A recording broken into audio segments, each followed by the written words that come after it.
YouTube.com/Tim Westwood TV.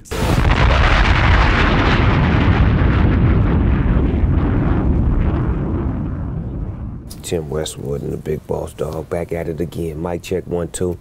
This is what we do. Now, Pharrell, this is the right move right now. You must feel this is the right move. Definitely. Like the confidence to say, like, let's do it, Pharrell. Like the confidence you can put in that guy. For right. You as well. The belief, the yes. trust.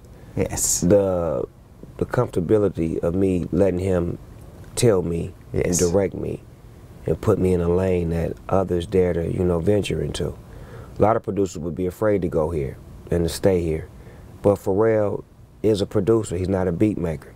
So he knows how to produce, and he's great at producing Snoop Dogg. So why not yes. allow him to, take me into a place where I've always wanted to go and see if we can put out some music that feel good and represent an era that has always been important to us, which is like a funk era. It's like a funk dynamic that if we were making music in the 80s, this record would definitely fit the times. Yes. But it still feels like a brand new record. It doesn't feel like an ode to nothing. It just yes. feels like it could have fit right in that era. Yeah. It's like a 2015 version of that era.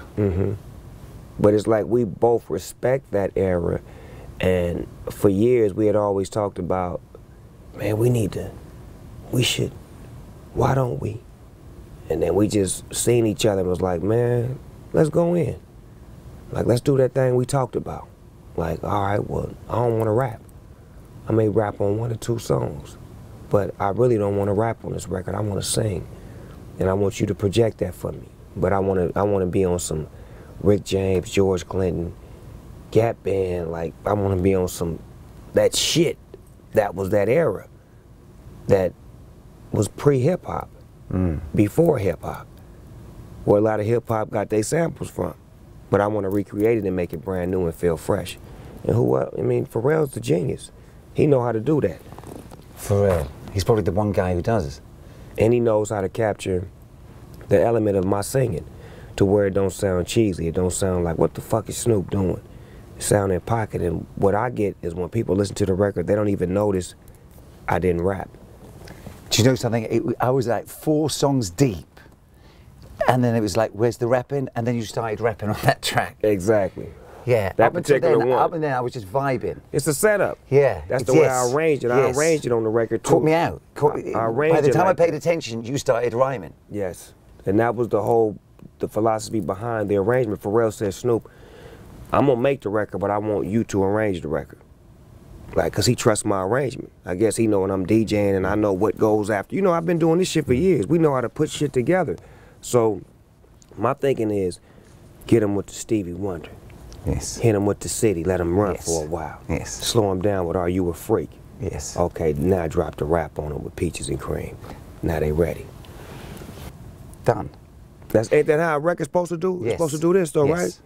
It ain't just supposed to just, it's a groove. It's like being in the club. It's a groove. We're trying to find that groove because we're trying to sell the album. I don't want to sell a single. Yes, yes. I want you to enjoy this record because everything is like a movie. You can't take one scene out the movie and expect people to really enjoy the movie.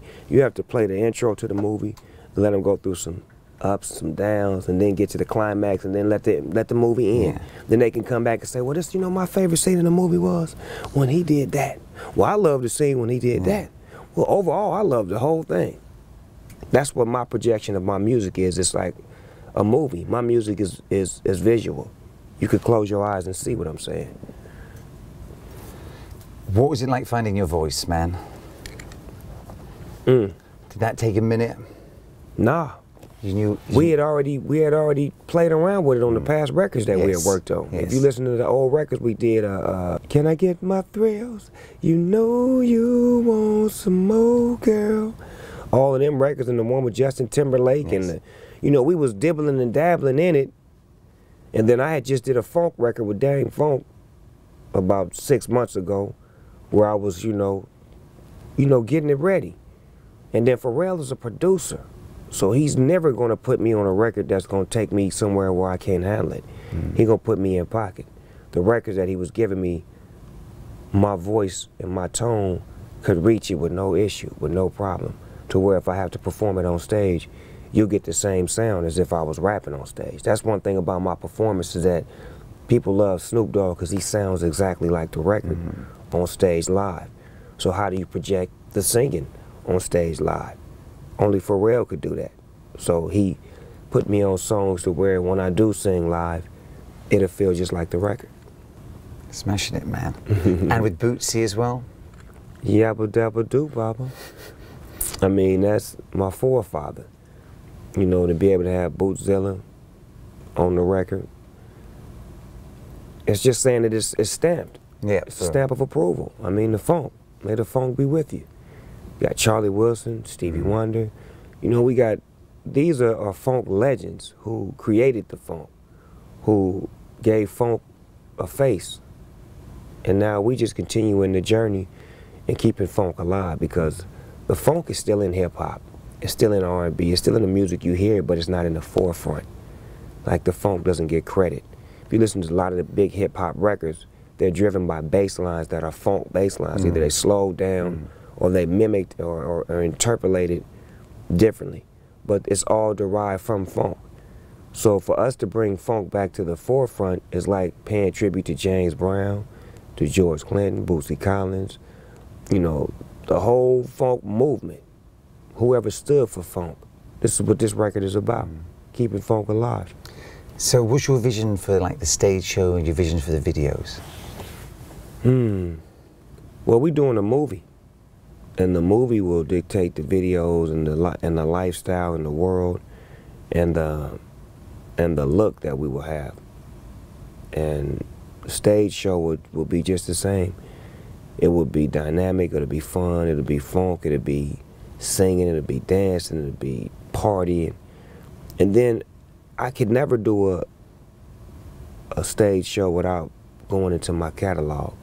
So I'll be able to pull some of that old shit out that you love and just give it a real good feel to where it's a great show. That's what I love doing. I love entertaining people. I love giving the best of me when I'm on stage, because I feel like... But would you have like funk spaceships and... I might. 40-foot limos coming across the stage? I might have all of that visually, you know, connected to the piece, because I feel like it's keeping funk alive, and that's one dimension that George Clinton and those guys did. Their stage show, amazing. It was always more than the record. Yeah. It took the record to another level. So, and we're living in a world where we can do whatever we want to do on stage, so definitely I would put some thought into that. And the movie? The movie is a masterpiece that we're doing. We're creating a world, and the videos will connect the story of the movie. It will be a stylish, unique, different movie with a musical backdrop, with a lot of great acting, some beautiful ladies, and just me doing what I do. I'm gonna live at the end of the day too. Oh my days. Smash that. Let's make it happen, family. Come on. Let's make it happen. Come on, nobody know you.